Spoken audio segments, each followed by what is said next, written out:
Welcome lovers, welcome to physics lover Aman Kumar YouTube channel. पिछले 2 lectures में हमने पैराबोला के बारे में और पैराबोला के जितने भी एग्जांपल्स थे वो सभी हमने पढ़ लिए थे। आज हम नया टॉपिक स्टार्ट करने वाले हैं, उसका नाम है आपके सामने इलिप्स। देखिए, इलिप्स को फर्स्ट सबसे पहले हम ये जानते हैं कि उसको क्या बोलते हैं। इलिप्स को हम बोलते हैं दीर्घवृत्त। क्या बोलते हैं इलिप्स को? दीर्घवृत्त। I think you must be understanding क्या मैं लिख रहा हूँ, ठीक है। तो देखिए, इस इलिप्स को पढ़ने से पहले हमें ये पता होना चाहिए कि इसकी डेफिनेशन क्या है। जैसे हमने पैराबोला पढ़ा था उसकी डेफिनेशन जानी, कोनिक सेक्शन जब हमने स्टार्ट किया था, परवलय पढ़ा था और कोनिक सेक्शन स्टार्ट किया था, शृंग परिच्छेद, तब हमने उसकी परिभाषा को जाना था। इसी प्रकार हम आगे आगे जितने भी टॉपिक्स आएंगे सभी की परिभाषा को सबसे पहले पढ़ेंगे, क्योंकि यदि हम परिभाषा हमें समझ में आती है तो हमें उस चीज का जो कॉन्सेप्ट है ना, उसका बेसिक समझ में आ जाता है। तो वही मैंने आपके सामने डेफिनेशन लिख रखी है। देखिए लिखा क्या है यहाँ पर, ellipse is the locus of point which move in such a way so that sum of its distance from two fixed point, है ना। यहाँ पर देखिए एक और इंपॉर्टेंट चीज है, यहाँ पर 2 फिक्स्ड पॉइंट होते हैं। हमने परवलय में देखा था, मीन्स पैराबोला में हमने देखा था कि वहां पर केवल एक फिक्स्ड पॉइंट था। यहाँ पर क्या होते हैं? 2 फिक्स्ड पॉइंट होते हैं। तो क्या बोल रहा है ये? इलिप्स मीन्स दीर्घवृत्त एक ऐसे बिंदु का लोकस होता है जो कुछ इस प्रकार मूव करेगा, इस प्रकार चलेगा कि उसकी दूरी 2 फिक्स्ड पॉइंट से जोड़ेंगे तो हमेशा कांस्टेंट रहेगी। देखिए क्या कह रहा है यहाँ पर, मैं डायग्राम से समझाता हूँ आपको। यहाँ पर इस प्रकार एक फिक्स पॉइंट इधर पे रहेगा, एक फिक्स पॉइंट इधर पे रहेगा। इस वाले फिक्स पॉइंट को मैं यहाँ से मान लेता हूँ, इस वाले फिक्स पॉइंट को मैं यहाँ से मान लेता हूँ। यहाँ पर मेरे सामने मान लीजिए कोई पॉइंट है P, जिसके कोऑर्डिनेट्स हैं आपके सामने, कोई बिंदु है P जिसके कोऑर्डिनेट है आपके सामने s,0, है ना। क्या है? सॉरी x, y आपके सामने क्या है? कोऑर्डिनेट है। तो क्या बोल रहा है कि ये जो दूरी होगी PS और PS डैश, है ना। क्या बोला उसने? PS प्लस PS डैश हमेशा क्या रहेगा? कांस्टेंट रहेगा। मतलब कांस्टेंट का मतलब क्या है? हमें कभी बदलेगा नहीं। इसकी जो आपके सामने वैल्यू होगी एक निश्चित वैल्यू होगी, है ना। तो ये आपके सामने कॉन्सेप्ट होता है। यहाँ पर आपको एक चीज और समझनी होगी कि यहाँ पर जो S है, हम ये जानते हैं कि X क्या होता है। S क्या होता है आपके सामने? फोकस होता है। क्या होता है? नाभि। तो यहाँ पर क्या है? 2 नाभियां हैं, है ना। क्या है? 2 नाभियां हैं, 2 फोकाई है ना।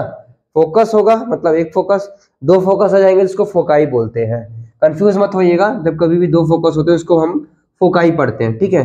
फोकाई पढ़ते हैं, ओके। 2 फोकस है तो उसको पढ़ते हैं फोकाई। अब इसके कोऑर्डिनेट क्या होते हैं? इसके कोऑर्डिनेट होते हैं आपके सामने AE,0। ये आप याद कर लीजिए। कैसे आया वो मैं आगे बताता हूँ। AE,0 और इस वाले का जो कोऑर्डिनेट होता है वो होता है -AE,0। ये आपको थोड़ा याद रखना होगा कि इसमें इलिप्स के केस में, दीर्घवृत्त के केस में 2 फोकाई होते हैं आपके सामने। क्या बने बोला? 2 फोकाई होते हैं, 2 नाभियां होती हैं जिसके कोऑर्डिनेट होते हैं AE,0 और -AE,0। अब देखिए यहाँ पर देखिए इस प्रकार का बन के आ रहा होता है आपके सामने इलिप्स, अंडे के आकार का इलिप्स बनकर आ रहा होता है। ये आपको याद रखना होगा, ठीक है। ये आपके सामने कुछ इस प्रकार से इलिप्स बन के आता है। ये थोड़ा ज्यादा दूर बन गया, आई थिंक इसको थोड़ा पास करते हैं, ओके। तो इस प्रकार से आपके सामने एक इलिप्स बन के आता है, ये एक पॉइंट है, ओके। अब देखिए हम जानते हैं कोनिक सेक्शन शृंग परिच्छेद की जो आपके सामने कंडीशन क्या होती है। वो कंडीशन होती है PS बराबर EPM। PS बराबर EPM, ये हमने अपने पहले लेक्चर में पढ़ा था कि नहीं पढ़ा था? हमने PS बराबर EPM पढ़ा था कि नहीं पढ़ा था? अब देखिए यहाँ पर जो PM होता है, देखिए हमको P पता है, S पता है, P पता है, S पता है, M क्या होता है? M एक ऐसा बिंदु होता है जो कहाँ पे लाई करता है? वो डायरेक्ट्रिक्स पर लाई करता है, ठीक है। तो आपको ये पता होना चाहिए कि जो M होता है वो कहाँ पे लाई करता है? डायरेक्ट्रिक्स पे लाइन करता है, जो एक फिक्स्ड लाइन होती है, फिक्स्ड रेखा होती है, ठीक है। यहाँ पर देखो ये जो पॉइंट है M, अब चूंकि ये दूरी है, किसी भी बिंदु की किसी भी लाइन से दूरी क्या होती है? एक परपेंडिकुलर दूरी होती है, 90 डिग्री वाले एंगल की दूरी होती है। तो सीधी दूरी लेंगे, ठीक है। तो मान लीजिए M। अच्छा, यहाँ पर एक और चीज आपको जानना होगा कि, तो क्या बोला मैंने यहाँ पर? PS बराबर होगा आपके सामने EPM। E क्या कहलाता है आपके सामने? एसेंट्रिसिटी कहलाता है, ठीक है। एसेंट्रिसिटी को क्या बोलते हैं? एसेंट्रिसिटी को क्या बोलते हैं? देखिए एसेंट्रिसिटी को हम बोलते हैं उत्केंद्रता, उत्केंद्रता, ठीक है। ओके, तो क्या कह रहा है वो, PS बराबर यदि हम EPM लगाते हैं यहाँ पर, तो देखिए आपको P की S से दूरी और P की M से दूरी, ये M क्या होता है आपके सामने, M जो है वो डायरेक्ट्रिक्स पे लाई कर रहा है, मतलब नियता पे लाई कर रहा है, ठीक है, नियता पे लाई कर रहा है। यहां पर आपको एक और चीज बतानी है कि जो इस नियता की इक्वेशन होती है, समीकरण होता है, वो क्या होता है, वो वह होता है आपके सामने x बराबर A/E। अच्छा, यदि इस साइड एक नियता है, चूंकि एक सिमिलर है, समान टाइप में है, तो इस साइड भी एक नियता होगी, इस साइड भी एक डायरेक्ट्रिक्स होगी, जिसकी इक्वेशन होगी x बराबर -A/E। आप अच्छे से नोट्स बनाइएगा, बढ़िया से, स्पेस कम है इसलिए मैं इधर उधर लिख रहा हूं, आप बढ़िया से बाकायदे से इसका अच्छे से डायग्राम बना के नोट्स बनाइएगा। ओके, तो देखिए क्या करना है, जो दिया है वो हम करेंगे और इलिप्स की इक्वेशन निकालने की कोशिश करेंगे, सभी साथ में मिलकर करते हैं। तो PS को आप कैसे लिख सकते हो, दो पॉइंट्स के बीच की दूरी कैसे होती है, वो होती है आपके सामने √x - x1 का होल स्क्वायर। तो देखिए x - x1 क्या दिया हुआ है, AE दिया हुआ है, ठीक है, तो AE का whole square plus y - y1 का होल स्क्वायर, मतलब y - 0 का होल स्क्वायर बराबर EPM, इसकी इससे दूरी, इस वाले की इससे दूरी, तो वो क्या हो जाएगी आपके सामने, मॉड्यूलस ऑफ x - A/E। मैंने क्या किया, इस पॉइंट को इस लाइन में रख दिया, divide by √1 square plus 0 square, ऐसे ही करना होगा ना। क्या करते हैं हम, x और y के जो कोफिशिएंट होते हैं उसके स्क्वायर को हम नीचे लिख देते हैं, ठीक है ना। तो यहां पर देखिए क्या हो जाएगा आपके सामने, इसको सॉल्व करते हैं। देखिए अंडर रूट लगा हुआ है, तो लगे रहने दीजिए, x - A का होल स्क्वायर क्या हो जाएगा आपके सामने, x square plus A square E square minus of 2AE plus y square is equals to, नीचे √1 है, इसका मतलब वो तो आपके सामने क्या हो जाएगा, 1 ही हो जाएगा, E मॉड्यूलस ऑफ x/E। अब आप क्या करते हैं, चूंकि इस साइड है अंडर रूट, इसलिए हम क्या करेंगे, दोनों साइड स्क्वायर कर देंगे। दोनों साइड स्क्वायर करेंगे तो क्या हो जाएगा आपके सामने, x square plus A square E square minus of 2AE plus y square is equals to E square x - A/E का होल स्क्वायर। नीचे स्पेस है क्या, हाँ थोड़ा सा स्पेस है, तो चलिए इसको हम क्या करते हैं, सॉल्व करते हैं। तो यहाँ से क्या हो जाएगा, x square plus A square E square minus of 2AE plus y square. आप पहले खुद सॉल्व करिए, उसके बाद देखिएगा, पहले आपको खुद सॉल्व करना है, ठीक है। E square x square minus A square divide by E square minus of 2, sorry यहाँ पे प्लस आएगा, 2AX/E। ओके, क्या करें, क्रॉस मल्टीप्लाई कर दीजिए, क्रॉस मल्टीप्लाई करेंगे दोनों साइड तो क्या बनेगा, x square plus A square E square minus of 2AE plus y square बराबर E स्क्वायर x स्क्वायर, इधर मल्टीप्लाई होगा तो ये A स्क्वायर बचेगा, इस साइड जाएगा तो 2AXE। ओके, यहाँ तक समझ में आया। अब देखिए क्या कुछ कट रहा है दोनों साइड, आई थिंक कुछ भी कैंसिल नहीं हो रहा है। हम यहाँ पर कॉमन लेने की कोशिश करते हैं, चलिए कॉमन लेंगे हम, स्पेस कम है थोड़ा, इसको इरेज करना पड़ेगा। चलिए यहाँ पर देखते हैं क्या कुछ कॉमन हो रहा है कि नहीं। एक और चीज यहाँ पर देखिए, यहाँ पे थोड़ा मैंने मिस्टेक कर दिया, यहाँ पे 2AEX होगा, 2AEX होगा। तो देखिए यहाँ पर 2AEX दिया है, 2AEX दिया है, यहाँ पर से ये वाले से पार्ट से ये वाले पार्ट कैंसिल, तो बचा क्या है, बचा है आपके सामने x square plus y square plus A square E square is equals to E square x square plus A square. Okay, अब क्या करिए, x वाले टर्म को x वाले के साथ ले आना है। पूरा बेसिक तरीके से यदि आप क्वेश्चन को सॉल्व करेंगे तो कभी भी आप अटकेंगे नहीं, हमेशा याद रखिएगा, स्टेप बाय स्टेप करने की कोशिश करिए, कभी भी जल्दबाजी मत करिए, 2 स्टेप आगे जाने की, पहले प्रैक्टिस होनी चाहिए चीजों की। उस जब आपको पूरा कॉन्फिडेंस है कि भाई 2 स्टेप में बढ़ सकता हूं, मुझे इस चीज की प्रैक्टिस है, तो ये आगे बढ़िए। 2 स्टेप आगे जाने जरूरत नहीं है, बेसिक स्टेप से सिंपली तरीके से, जैसे मैंने स्क्वायर किया, दोनों साइड काटा और फिर क्या लिख रहा हूँ, देखिए मैं उस इक्वेशन को दोबारा लिखा काटने के बाद, ताकि मुझे चीजें जो क्लियर दिखे, ऐसा आप भी करा करिए। ओके, तो यहां से क्या हो जाएगा आपके सामने, A स्क्वायर E स्क्वायर। अच्छा, मैं उसको एक काम करता हूँ, इसको उस साइड ले जाता हूँ, क्योंकि मैंने E स्क्वायर x स्क्वायर को इस साइड ले आया है, A स्क्वायर E स्क्वायर को मैं उस साइड ले जाऊंगा, तो यहां से बनेगा A square minus of A square E square.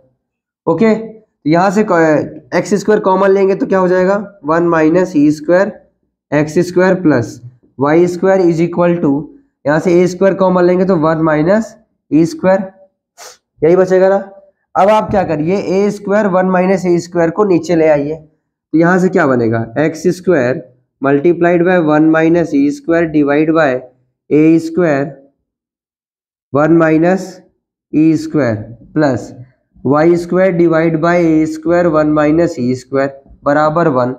यहाँ से 1 माइनस ई स्क्वायर से 1 माइनस ई स्क्वायर कैंसिल, तो फाइनली जो आपके सामने क्या बन के आई है चीज वो देखिए,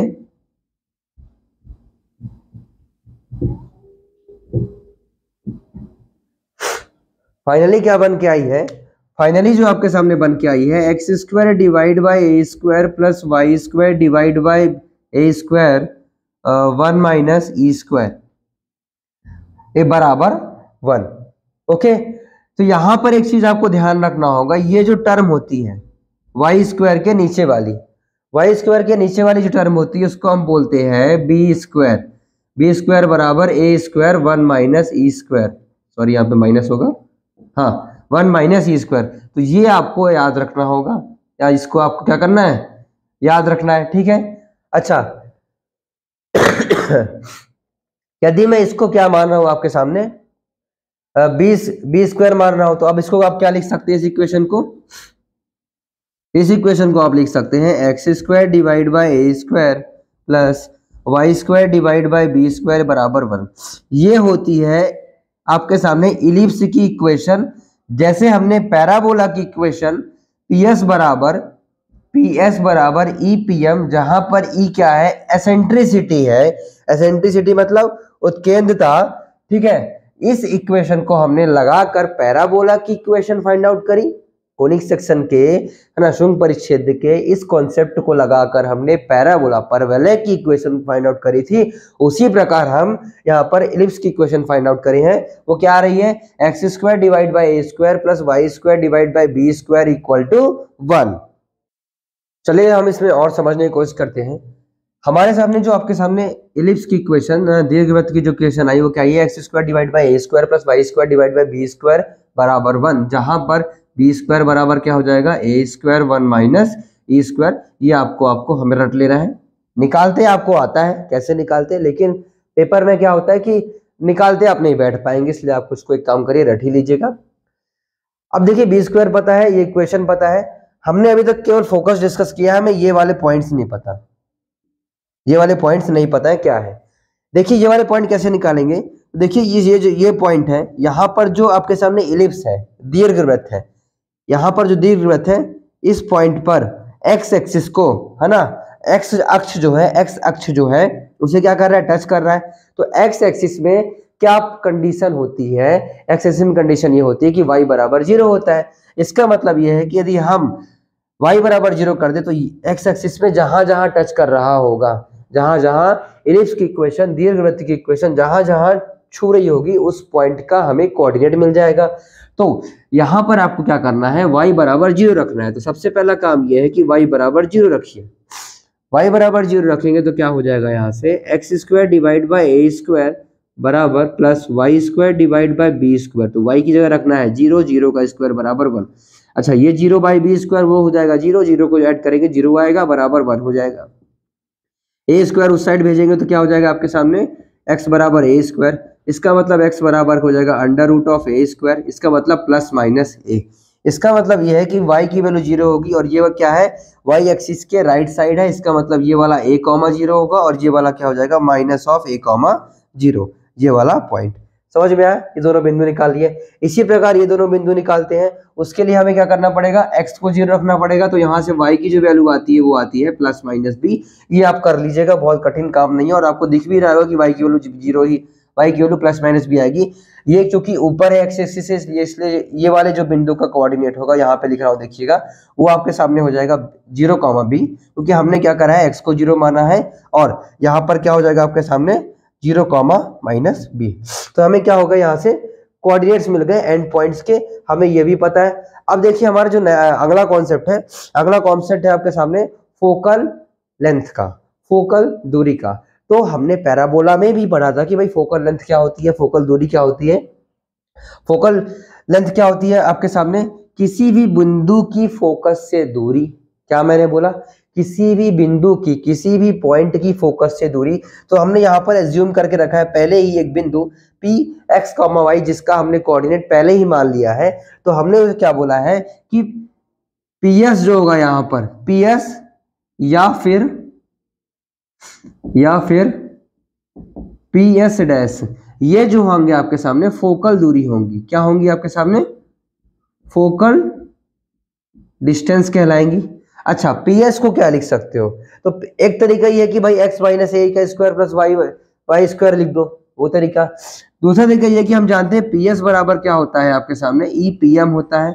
अच्छा, पी एम को क्या लिख सकते हो, पी एम पता है क्या लिखते हैं, तो पी एम को हम क्या लिखते हैं, इस बिंदु को इस लाइन में रखिए, तो modulus of A by e minus x divide bye 1। यहां से देखिए पी एस बराबर क्या आ जाएगा, e multiplied by a by e minus x. यहां से क्या आ जाएगा, पी एस बराबर a minus e x. Okay, यहां समझ में आ गया। ये हो गई फोकल दूरी। ये तो क्या हुई, पहले फोकस से दूरी हुई। अब दूसरे फोकस से दूरी क्या लिखेंगे, दूसरे फोकस से हम दूरी लिखेंगे पी एस बराबर ई पी एम डैश। तो यदि हमने इस साइड पी एम माना है तो इस साइड जो परपेंडिकुलर दूरी होगी उसे हम मान लेते हैं पी एम डैश। तो पी एस डैश बराबर, चूंकि ये बिंदु हमने एस डैश माना, तो पी एस डैश बराबर ई पी एम डैश लगाएंगे तो वहां से क्या आएगा, पी एम डैश लिखेंगे तो यहां से क्या हो जाएगा, ए बाई ई। अब चूंकि क्या है, ये इक्वेशन क्या होती है आपके सामने, एक्स बराबर minus of A by E, तो minus of A by E plus x divide by under root of 1।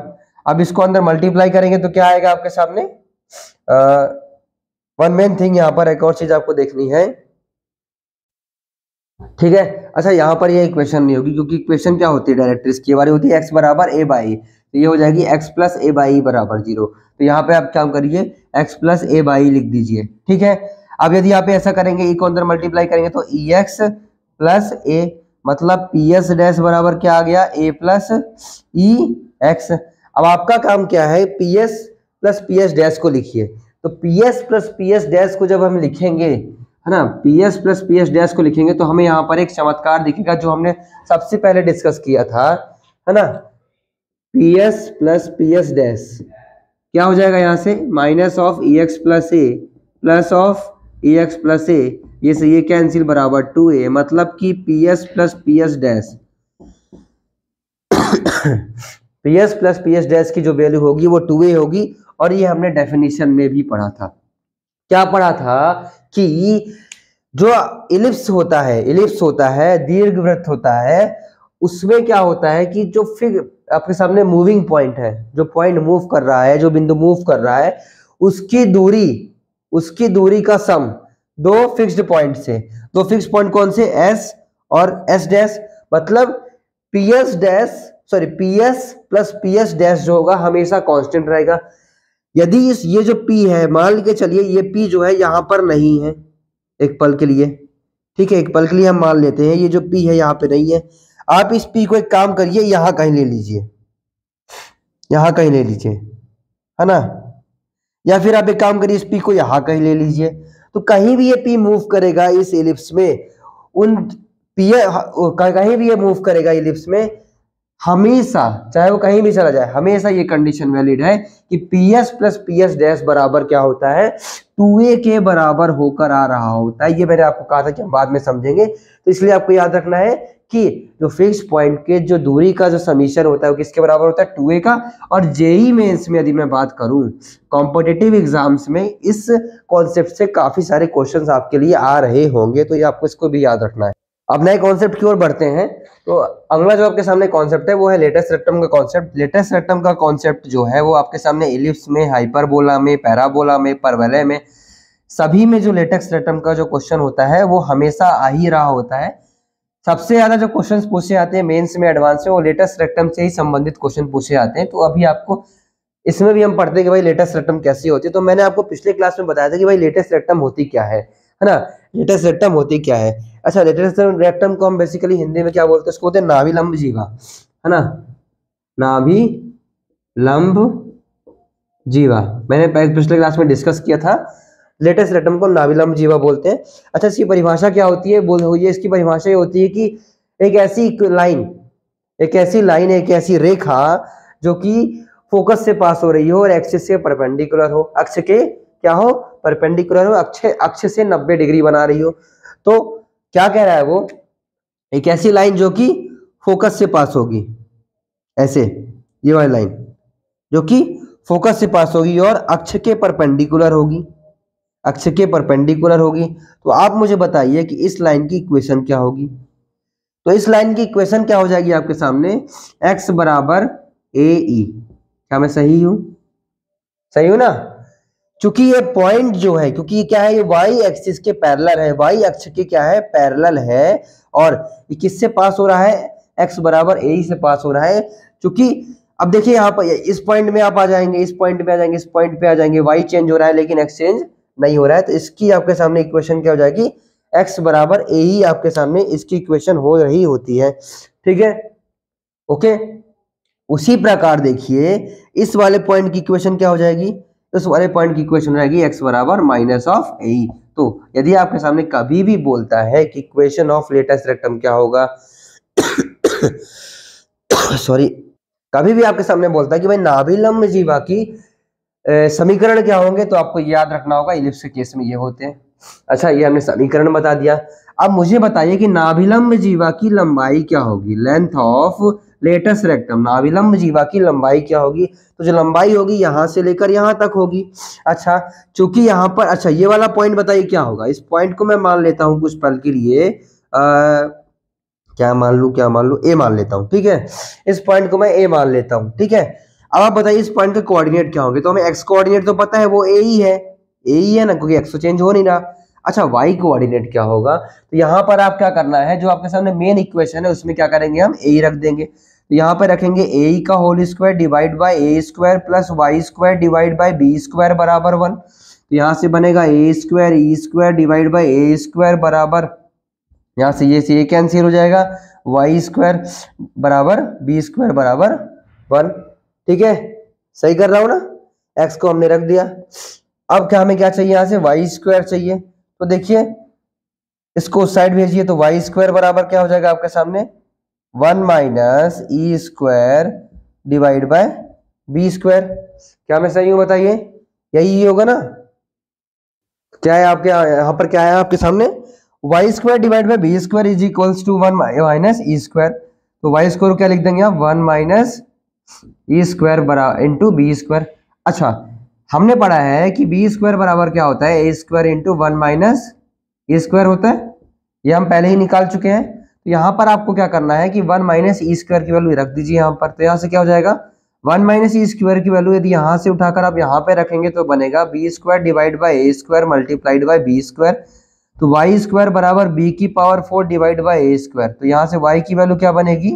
B square divide by A plus minus.